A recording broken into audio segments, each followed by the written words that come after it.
여러분 안녕하십니까. 미국 인디애나 대학교 의과대학 교수로 일하고 있는 하병근입니다.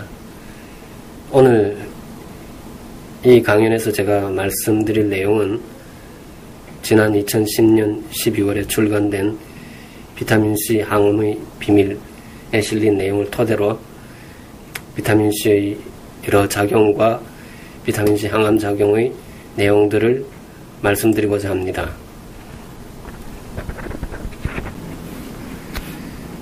먼저 오늘 비타민C 이야기를 시작하기 전에 여러분들에게 말씀드리고자 하는 내용이 있습니다. 오늘 이 강연이 끝나고 여러분들이 댁으로 돌아가실 때 꼭 여러분들의 마음속에 담고 가셔야 할 것이 있습니다. 그것이 바로 희망이라는 말입니다. 사진에 나오는 저 건물이 미국 오하이오 주립대학교 안병원입니다. 제임스 캔서 하스피럴이라는 안병원인데 저 건물에 지금 나 있는 저 창이 암 환자들이 투병하면서 바깥을 내려다볼 수 있는 그 창입니다. 그 내려다보는 그 맞은편에 조그마한 공원이 있는데 벤치 몇 개가 놓여 있고 그 앞으로 날아가는 새를 손끝에 못 들고 서 있는 여인상이 서 있습니다. 여인상의 아래로 여인상을 받치고 서 있는 받침석이 있는데 그 받침석에 희망이라는 글이 쓰여져 있습니다. 내 생의 숱한 시련들을 겪어오면서 나는 단 한 번도 내일이 모든 사람들에게 더 좋고 밝고 아름다운 미래를 가져다 줄 것이라는 믿음과 희망을 버린 적이 없습니다. 모든 사람들에게 희망과 용기를 전하면서 이 글을 바칩니다. 이런 글이 쓰여져 있는데 안병원 앞에 마주하고 있는 여인상, 그 여인상 아래에 쓰여져 있는 이 글은 그 느낌이 사뭇 다르게 다가옵니다. 저 역시 제 생에 숱한 시련들을 겪으면서 이 자리에 섰습니다.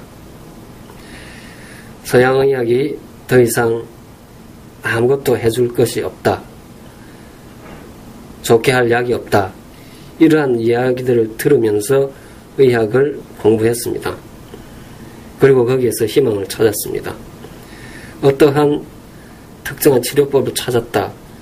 이런 의미보다는 희망을 찾았다는 그 느낌, 거기서부터 투병의 의지가 생기고 삶의 의지가 생기고 그러한 추진력으로 저는 모든 것을 이겨내고 여기까지 왔습니다. 여러분들에게 중요한 것은 비타민C 치료법이나 다른 어떤 치료법이 여러분들을 구할 수 있다. 그런 느낌보다 여러분들이 여기서 희망을 찾았다는 그 느낌, 그것이 앞으로 여러분들이 어떠한 일을 만나더라도 이겨낼 수 있는 원동력이 될 것입니다.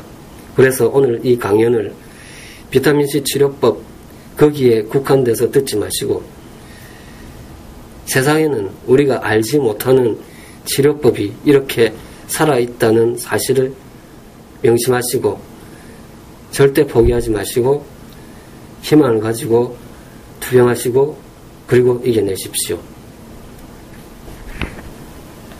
그러면 이제 비타민C 이야기를 시작하겠습니다. 비타민C가 우리들에게 제일 잘 알려져 있는 부분은 비타민C가 결핍되면 괴혈병에 걸리고 비타민C가 괴혈병 치료제라는 사실입니다.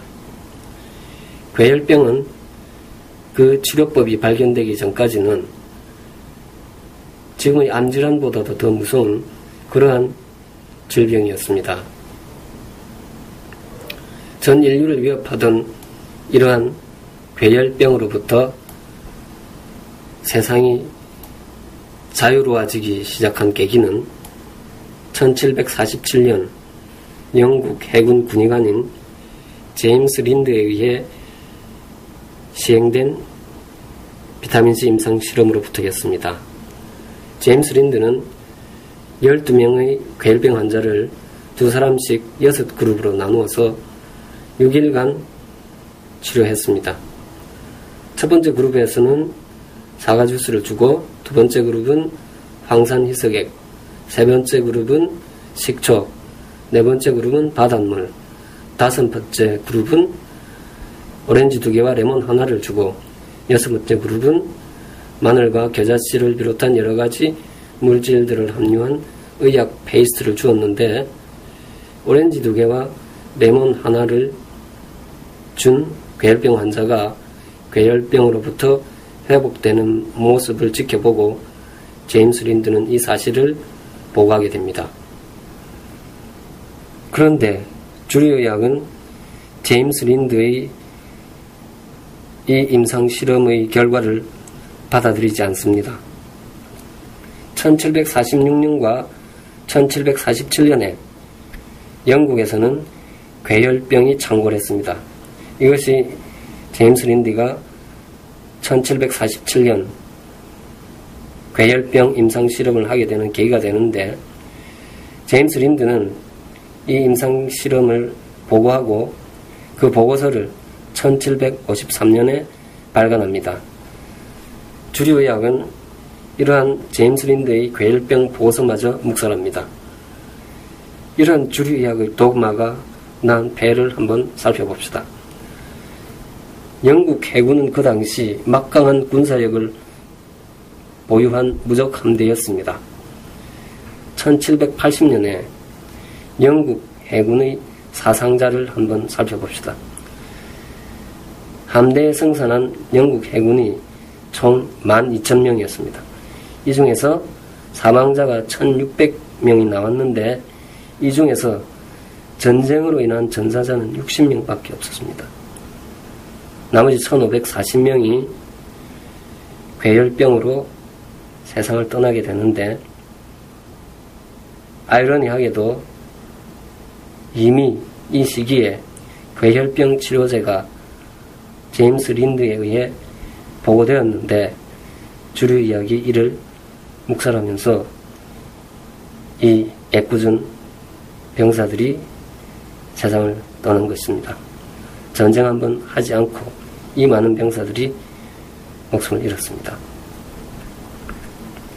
그리고 1781년 영국 함대 의무감인 길버트 블레인이 이런 말을 합니다.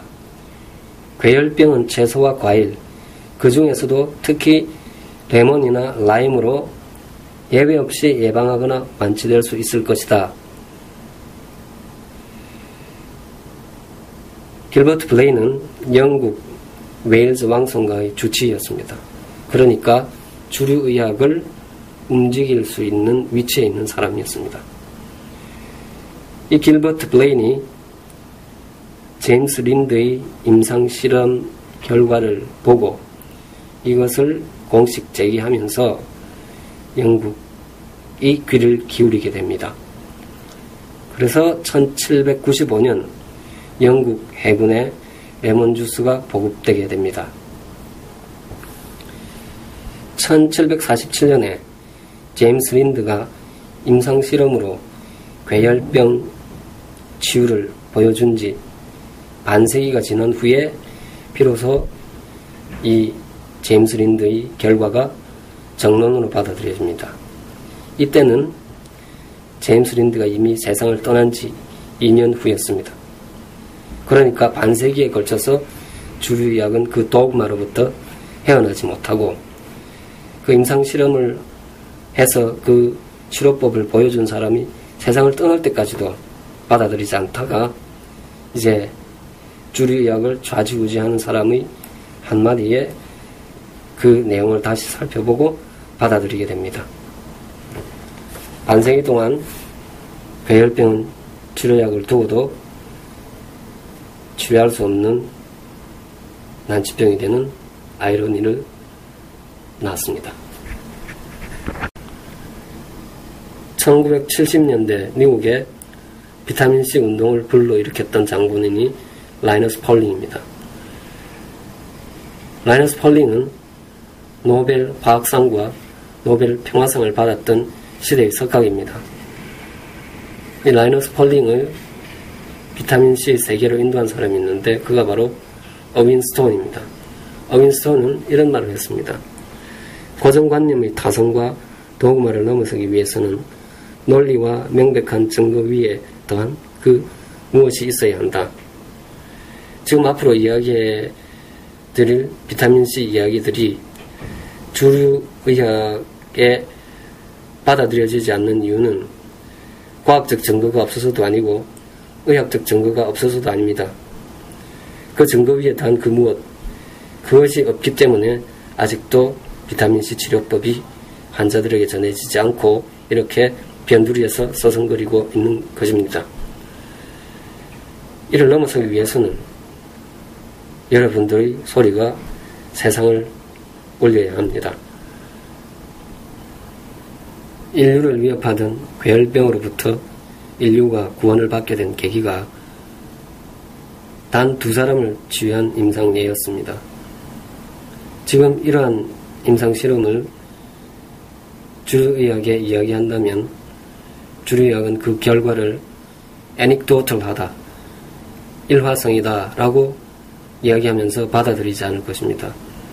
주류의학이 요구하는 임상실험의 전제조건 중에 random selection, 환자를 무작위로 추출한다거나 double blind, 치료하는 의사나 치료받는 환자가 그것이 치료약인지 가짜약인지 알지 못하게 하는 그러한 이중맹금법을 시행하지 않았기 때문에 주의학의 조건을 충족시키지 못합니다.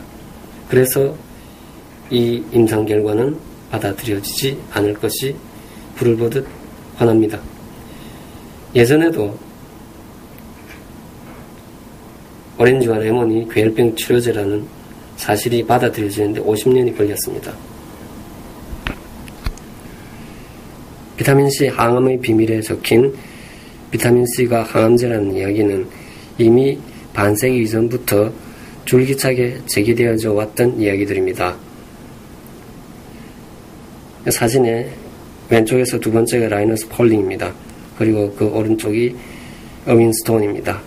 이 사람들이 비타민C가 항암제라는 사실을 이야기한 지도 벌써 40여 년이 넘었습니다. 우리가 얼마나 많은 세월을 더 기다려야 주류의학이 비타민C 치료법을 환자들에게 전할지는 우리가 알 길이 없습니다. 우리가 최선을 다해서 우리가 알고 있는 것들을 의학을 배우는 후학들에게 전하고 여러 사람들에게 알리는 것이 최선의 방법이 될 것입니다. 비타민C 치료법을 공부해 나가면서 제가 제일 먼저 했던 일들은 도서관으로 가서 비타민C 치료법 자료들을 찾아 나서는 것이었습니다.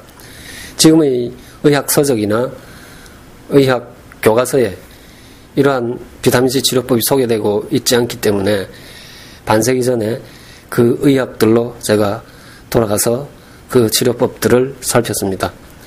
그러던 중에 1949년에 한 의사가 소아마비가 유행하던 시절에 비타민C 치료법을 이용해서 소아마비에 빠져들어가고 있는 환자들을 구해내었다는 사실을 접하게 되었습니다.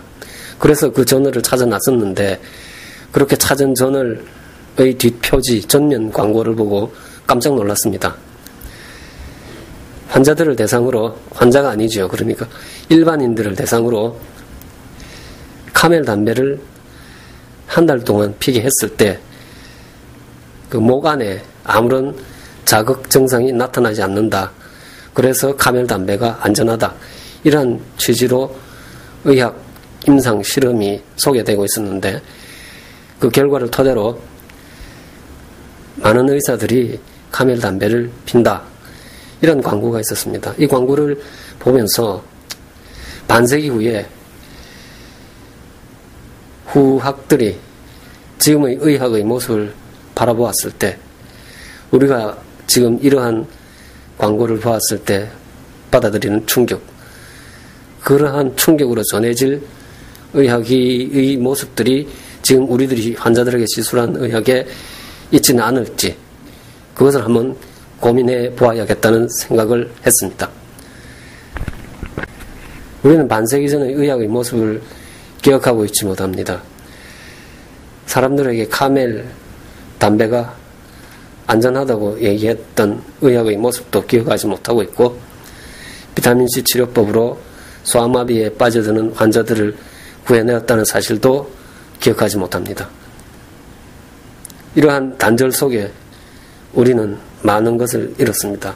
그 대표적인 예가 비타민C 치료법입니다. 여기 오른쪽에 보이는 사람이 바로 닥터 클래너입니다.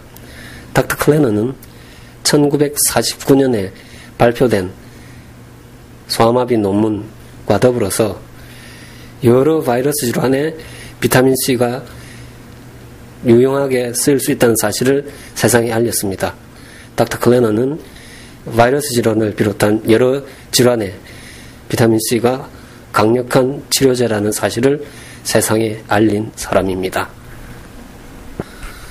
비타민C는 포도당을 이용해서 만들어집니다. 포도당을 이용해서 4개의 효소가 차례로 작용하면서 동물의 몸에서 만들어져 나옵니다. 그런데 사람에게 있어서는 이 4번째 효소, 이 4번째 효소가 결핍되면서 비타민C를 만들어내지 못하게 되었습니다.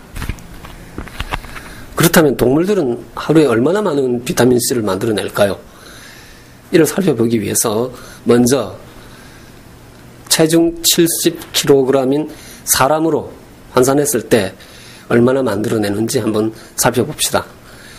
염소, 토끼, 쥐, 생쥐, 고양이, 암소가 있는데 이 왼편에 검은 글씨로 되어 있는 부분은 평상시에 만들어내는 비타민C 양이고, 오른쪽에 붉은 글씨로 되어 있는 것은 이 동물들을 스트레스 상황으로 몰아갔을 때 그때 이 동물들이 만들어내는 비타민C의 양입니다. 그래서 평상시에는 2g 정도 그 수준으로 비타민C를 만들어내고, 스트레스 상황에서는 여기 보시면 아시겠지만 10g을 넘어서는 그러한 많은 양이 만들어져 나오는 것을 보게 됩니다. 10g에서 20g 사이의 비타민C가 동물의 몸에서 만들어져 나옵니다. 동물들 중에도 사람처럼 비타민C를 만들어내지 못하는 동물들이 있습니다. 그러한 동물들로는 영장류, 그리고 조류 중에서도 진화단계 최상위에 있는 새들, 기니피그, 무척추 동물, 곤충, 물고기들이 있습니다. 그리고 비타민C를 만들어내는 동물들 중에서도 이 비타민C를 신장에서 만들어내는 동물들이 있고 간에서 만들어내는 동물들이 있습니다. 양서류, 파충류, 조류 중에서도 하위단계, 이 사람이 하류 동물들은 비타민C를 신장에서 만들어냅니다. 그리고 포유동물과 조류 중에서도 상위 단계의 새들은 비타민C 생산지를 신장에서 간으로 옮겨 보다 많은 비타민C 생산에 대비합니다. 그렇다면 사람은 왜 비타민C 생성력을 잃어버리게 되었을까요? 거기에 대한 대답을 찾아가다가 저는 아주 흥미로운 사실 하나를 발견하게 되었습니다. 비타민C를 생합성하는 과정 중에 활성산소가 상련하고 이를 제거하기 위해서 글루타치온이 소모된다는 사실입니다. 그러니까 간에서 비타민C를 만들어내게 되면 그 마지막 단계, 그러니까 사람이 잃어버린 그 단계에서 활성산소가 생겨난다는 것입니다. 그리고 이 활성산소를 제거하기 위해서 체내에서 대단히 중요한 항산화제의 하나인 글루타치온이 소모된다는 것입니다. 그러니까 많은 양의 비타민C가 만들어지게 되면 인체에 산화 스트레스를 가하는 격이 되어버린다는 것입니다. 그래서 바깥에서 충분한 양의 비타민C를 가져올 수 있다면 비타민C 생성 과정을 간에서 없애버리는 것이 인체에 더 유익하다, 그러한 결론을 내릴 수가 있게 됩니다. 그런데 현대에 이르러서 환경이 바뀌어 버렸습니다. 비타민C를 자연물을 통해서 충분히 섭취할 수 없게 되었고, 환경은 예전에 비해 더욱 유해한 환경으로 바뀌었습니다. 옛날이었다면 이러한 비타민C 생성력 소실이 도움이 되었겠지만, 이제 현대에 이르러서는 이것이 불이익이 되는 그러한 시대가 되어버렸습니다. 그러면서 보시듯이 비타민C 전구체로부터 비타민C가 만들어질 때 과산화수소가 생겨납니다. 그러니까 이 과정을 생략하고 비타민C를 외부로부터 가져온다면 그것이 사람에게 더 유익한 것이 되는 것입니다. 이 강연에서 합연근 의학론이라는 제목으로 여러분들에게 말씀드리는 것은 세상에서 그 누구도 제기했던 적이 없던 이야기들입니다. 그래서 합연근 의학론이라는 말로 제목을 붙였습니다. 그래서 제가 내리는 결론은 인간에게서 비타민C 생성력이 사라져 나간 배경은 비타민C 생합성 과정이 산화 스트레스로 작용하기 때문이다. 그런 결론입니다. 쉽게 말씀드리자면 비타민C가 만들어지는 최종 단계에서 과산화수소가 생겨나는데 이것을 처리하기 위해서 글루타치온이 소모된다. 그런데 이 글루타치온을 아끼기 위해서 사람은 외부로부터 비타민C를 공급받고 글루타치온을 온전하게 유지한다. 동물들은 신장에서 비타민C를 만들어내다가 그 생산량이 증가하게 되면 글루타치온을 왕성하게 만들어내는 간으로 비타민C 생산 공장을 옮긴다. 그렇게 해서 이러한 상황에 대처하고 사람에게서는 이보다 더 많은 양들이 만들어져야 하기 때문에 그 생산 공장을 없애버렸다. 이것이 제가 생각하는 비타민C 생성력 소실에 대한 견해입니다. 이 사진이 기니피그입니다. 사람처럼 비타민C를 만들어내지 못하는 동물입니다. 기니피그는 모르모트라는 이름으로도 잘 알려져 있는데 60, 70년대까지 과학이 실험 동물로 애용했던 그런 동물입니다. 비타민C에 대한 연구는 이 기니피그를 대상으로 해서 대단히 많은 연구가 진행되었고 발표되었습니다. 그런데 아쉽게도 이 기니피그를 대상으로 한 연구들이 후세로 전해지지 못하면서 지금 쥐를 가지고 예전에 했던 연구들을 반복하고 있는 사람들이 대단히 많습니다. 그런데 더 큰 문제는 이러한 사람들이 예전에 자신들의 연구가 기니피그를 대상으로 해서 이미 알려진 내용들이라는 것을 모르고 있다는 사실입니다. 의학의 단절이 낳은 아이러니입니다. 하나의 치료법이 환자에게 적용되기 위해서는 먼저 기초의학 연구가 선행되어야 하고 그 다음 이를 토대로 임상의학 연구가 진행되고 그 결과를 토대로 그 치료법이 환자에게 적용되어야 합니다. 비타민C 연구는 이미 기초의학 연구와 임상의학 연구에서 숱한 결과들을 보고했습니다. 그런데 이러한 결과들이 환자들에게 적용되지 못하고 계속 다람쥐 쳇바퀴 돌듯이 반복하고 있습니다. 기니피그를 대상으로 한 동물 실험이 쥐나 생쥐를 이용한 실험으로 반복되고 있고 임상의학 연구가 한 나라에서 시행되었던 게 다른 나라에서 시행되고 다른 나라에서 시행되었던 게 또 이 나라에서 시행되고 이러한 소규모 연구가 계속 반복됩니다. 하지만 이 모든 것들이 환자에게 적용되지 못하고 있습니다. 지금 중요한 것은 비타민C 치료법은 환자에게 적용할 단계이지 기초의학 연구나 임상의학 연구가 반복될 단계가 아닙니다. 여러분들이 데이터베이스로 들어가서 그 자료를 찾으면 왜 이러한 치료법이 환자들에게 적용되지 않고 계속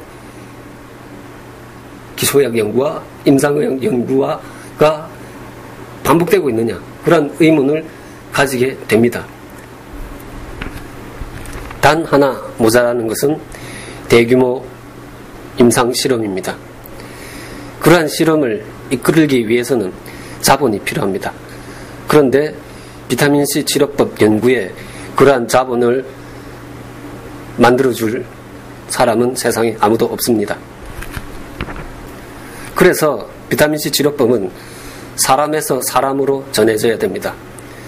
제가 오늘 이 강의를 하는 것도 그렇게 사람에서 사람으로 전해지는 비타민C 치료법을 만들어내기 위해서입니다.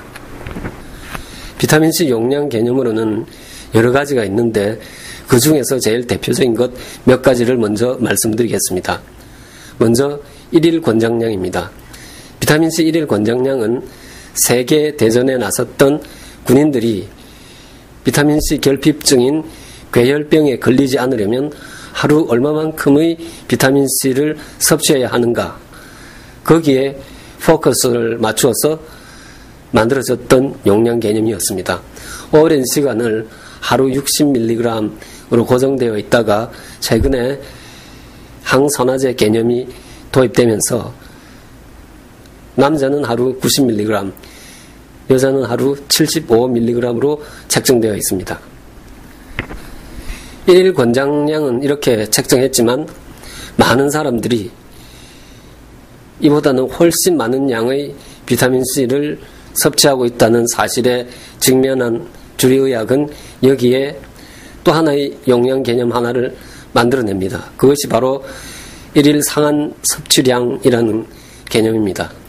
그러니까 모든 사람들이 비타민C를 섭취했을 때 얼마만큼의 비타민C가 안전한가, 그러니까 한 사람이 섭취하건 두 사람이 섭취하건 아니면 100명, 1000명이 섭취해도 모두 안전한 개념이 얼마인가, 그걸 찾아 나가서 용량 개념을 설정했는데 그것이 바로 상한 섭취량입니다.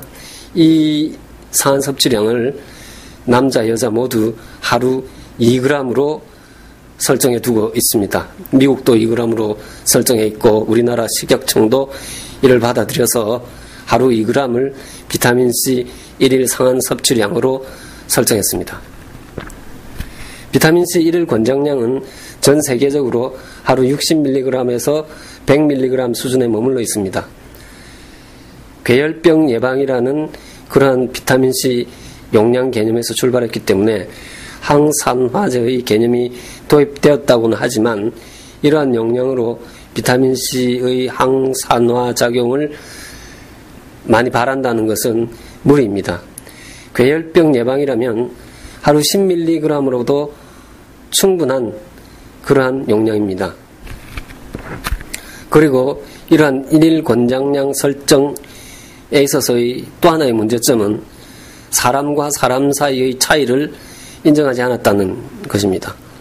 미국의 로저 윌리엄스는 1950년대에 사람처럼 비타민C를 만들어내지 못하는 기니피그를 이용한 동물 실험에서 기니피그가 정상적으로 성장 발육을 하기 위해서는 필요한 비타민C의 양이 개체와 개체 사이에 20배에 달하는 차이를 보인다고 했습니다. 그러니까 사람으로 비교해보자면 하루 1g이 필요한 사람이 있다면 하루 20g이 필요한 사람도 있다는 그러한 상대적 용량 개념입니다.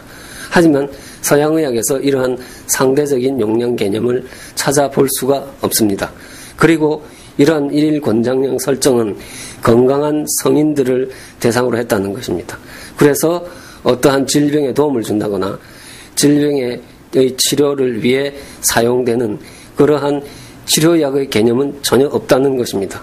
그리고 또 하나의 문제점은 비타민C 포화도를 혈중 농도만으로 판단했다는 것입니다. 체내에 얼마만큼의 비타민C가 적절한 용량이냐, 이것을 혈중 농도만으로 판단했다는 것입니다. 이 표는 사람의 인체 조직 100g당 얼마만큼의 비타민C가 들어있나 하는 것을 밀리그램 단위로 표시한 것입니다. 그러면 사람의 혈액 속에는 얼마나 많은 비타민C가 들어있을까요? 맨 아래 그 혈장으로 가봅시다. 0.4에서 1.0 이 정도의 비타민C가 들어있습니다. 반면에 인체 내의 다른 각 조직들을 보십시오. 스트레스를 받으면 즉각 반응하는 부신, 거기에 보십시다. 거기에 30에서 40입니다. 혈액에 비하면 그 적게는 30배에서 많게는 100배에 가까운 양이 들어있다는 사실을 알게 됩니다.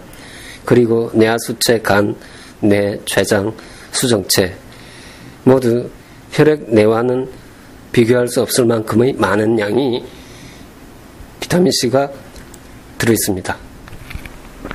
그래서 비타민C 혈중 농도만으로는 그 사람에게 충분한 비타민C가 들어가 있느냐 없느냐를 판단하기가 힘들다는 사실을 우리는 알게 됩니다. 비타민C 1일 상한 섭취량을 설정할 때 그 의학이 기준으로 삼았던 것은 어느 용량에서 위장관 부작용이 나타나느냐 하는 것입니다. 위장관 부작용이라면 속이 쓰리다거나 아니면 설사를 한다거나 그러한 부작용이 몇 g에서 일어나나 하는 것을 문헌 조사를 통해서 살펴보았습니다. 그때 나타난 것이 3g에서부터 위장장애를 느끼는 사람들이 나타나기 시작한다. 그래서 2g으로 모든 사람들이 아무런 부작용 없이 복용할 수 있는 비타민C 용량, 그런 개념으로 1일 상한 섭취량을 설정한 것입니다.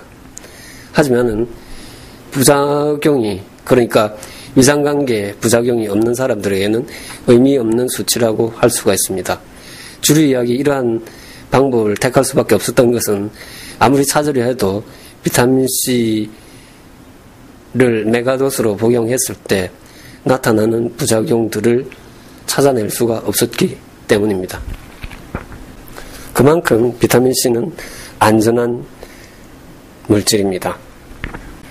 여기에 더불어서 또 하나의 용량 개념이 있는데 그것이 바로 장이 견뎌내는 비타민C 최대량이라는 용량 개념입니다.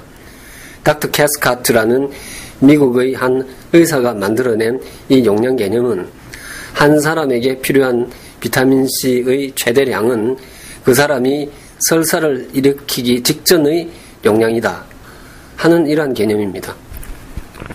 닥터 캐스카트는 2만여 명이 넘는 환자들을 대상으로 비타민C 분말을 투여해 본 결과 한 사람이 설사를 나타내기 직전의 용량, 그러니까 닥터 캐스카트에 의하면 그 사람에게 제일 적절한 용량은 사람마다 다르고 한 사람에게 있었어도 그 사람이 정상적일 때와 질병에 빠져들었을 때 그리고 그 질병의 종류에 따라서 각각 다르다는 것을 발표했습니다.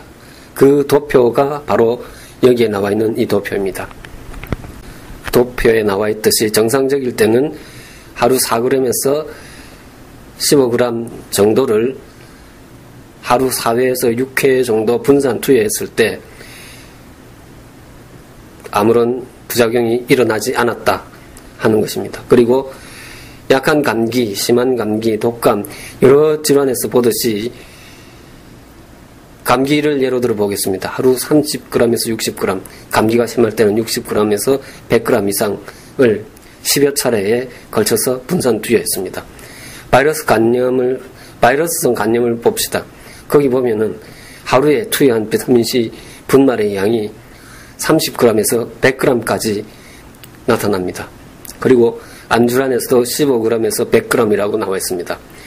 이 용량을 암에서는 하루 4번에서 15번, 간염에서는 6번에서 15번, 하루 100g에 달하는 비타민C를 투여해도 설사가 나타나지 않은 사람들이 있다는 놀라운 사실을 발견하게 됩니다.